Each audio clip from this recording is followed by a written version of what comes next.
Hello everyone, আসসালামু আলাইকুম। এই তো আজকে রান্না করার জন্য কিন্তু ধুম পড়ে গেছে ঘরে। এখানে একটা দেশি মুরগি নিয়ে আসছিলাম বাজার থেকে, তো এখন এটা কেটে নিচ্ছি।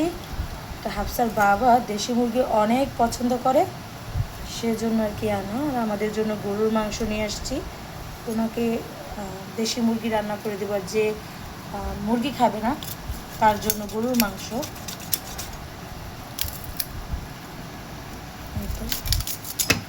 আর এইখানে কিন্তু পাশাপাশি এখানে আমি উস্তা কেটে নিয়েছি,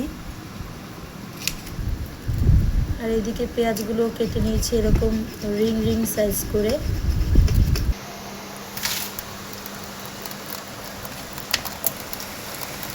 বাহিরে কিন্তু ঝুম বৃষ্টি হচ্ছে, এই ওয়েদারটা অনেক ভালো লাগে। আমার ঘরের জানালায় টপ টপ করে বৃষ্টির পানি আসছে, আল্লাহর রহমত দিছে। পানি পড়তেছে, লাগাই দিই জানালাটা। ঘর দুয়ারের অবস্থা কিন্তু খারাপ, একটু গুছানো নাই। বাচ্চারা ওর দাদির রুমে দুইটায় ঘুমাইতেছে, আর একটা ওই রুমে ঘুমাইছে পিচ্ছিটা। তো একটু পরে এগুলো কোটাকাটি করে যত দ্রুত সম্ভব রান্নাবান্না করে কাজ শেষ করব। এ তো একেবারে সব অগোছালো হয়ে আছে, এখন এগুলো গুছিয়ে নেব।